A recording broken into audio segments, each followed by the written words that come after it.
بسم اللہ الرحمن الرحیم۔ یہ کہانی صلاح الدین ایوبی کی ہے، جس میں اس کی ذہانت، جرت، طاقت اور دلیری کے سینکڑوں رخ نظر آتے ہیں، اور اسی کے ساتھ سلطنت اسلامیہ کے عروج اور استحکام کی تصویر واضح ہوتی ہے۔ اپنوں کی منافقت اور غیروں کے انتقام سے صلاح الدین ایوبی کیسے لڑتا رہا، اس کہانی میں سب واضح ہو جاتا ہے، اور سننے والے میں ایک نیا ولولہ، جوش، جذبہ اور محبت اسلام پیدا ہوتی ہے۔ آئیے چلتے ہیں آج کی قسط کی طرف اور آج کے کہانی کی طرف۔ اگلے 10 دنوں میں ہزارہ تربیت یافتہ سپاہی امارت مصر کی فوج میں آ گئے۔ ان 10 دنوں میں ناجی نے زکوئی کو ٹریننگ دے دی کہ وہ صلاح الدین ایوبی کو کون کون سے طریقے سے اپنے حسن کے جال میں پھانس کر اس کی شخصیت اور اس کے کردار کو کمزور کر سکتی ہے۔ ناجی کے ہمراز دوستوں نے زکوئی کو دیکھا تو انہوں نے بلا خوف تردید کہا، اس لڑکی کو مصر کے فرعون دیکھ لیتے تو خدائی کے دعوے سے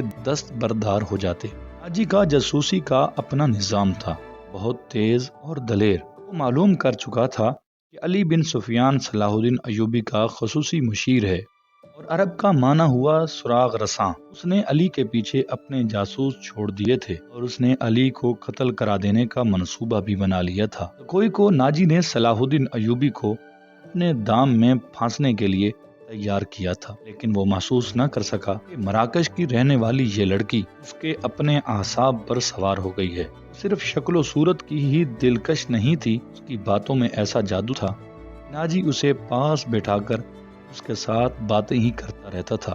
اس نے ان 2 ناچنے گانے والی لڑکیوں سے نگاہیں پھیر لی تھیں جو اس کی منظور نظر تھیں۔ 3-4 راتوں سے اس نے ان لڑکیوں کو اپنے کمرے میں ہی نہیں بلایا تھا۔ ناجی سونے کے انڈے دینے والی مرغی تھی جو ان کے قبضے سے نکل کر زکوئی کی آغوش میں انڈے دینے لگی تھی۔ انہوں نے زکوئی کو راستے سے ہٹانے کی ترکیبیں سوچنی شروع کر دیں۔ وہ آخر اس نتیجے پر پہنچی کہ اسے قتل کرا دیا جائے، مگر اسے قتل کرانا ممکن نظر نہیں آتا تھا کہ ناجی نے اسے جو کمرہ دے رکھا تھا اس پر 2 محافظوں کا پہرا رہتا تھا۔ اس کے علاوہ یہ دونوں لڑکیاں اس مکان سے بلا اجازت باہر نہیں جا سکتی تھیں جو ناجی نے انہیں دے رکھا تھا۔ انہوں نے حرم کی خادمہ اور عورتوں میں سے ایک کو اعتماد میں لینا شروع کر دیا۔ وہ اس کے ہاتھوں زکوئی کو زہر دینا چاہتی تھی۔ علی بن سفیان نے صلاح الدین ایوبی کا محافظ دستہ بدل دیا۔ یہ سب امیر مصر واسرائے کے پرانے باڈی گارڈز تھے۔ ان کی جگہ اس نے ان سپاہیوں میں سے باڈی گارڈز کا دستہ تیار کر دیا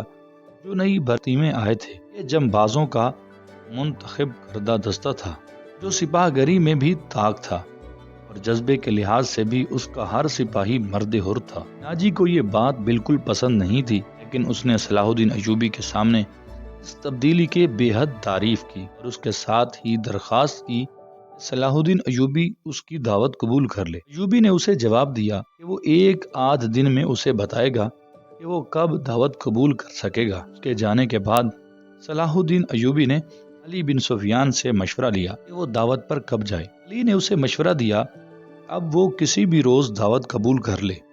دوسرے ہی دن صلاح الدین ایوبی نے ناجی کو بتایا کہ وہ کسی بھی رات دعوت پر آ سکتا ہے۔ ناجی نے 3 روز بعد کی دعوت دی۔ دوسرے ہی دن صلاح الدین ایوبی نے ناجی کو بتایا وہ کسی بھی رات دعوت پر آ سکتا ہے۔ ناجی نے 3 روز بعد کی دعوت دی اور بتایا کہ یہ دعوت کم اور جشن زیادہ ہوگا، اور یہ جشن شہر سے دور صحرا میں مشعلوں کی روشنی میں منایا جائے گا۔ ناچ گانے کا انتظام ہوگا، باڈی گارڈز کے گھوڑ سوار اپنے کرتب دکھائیں گے، شمشیر زنی اور بغیر ہتھیاروں کی لڑائی کے مقابلے ہوں گے، اور صلاح الدین ایوبی کو رات وہیں قیام کرایا جائے گا۔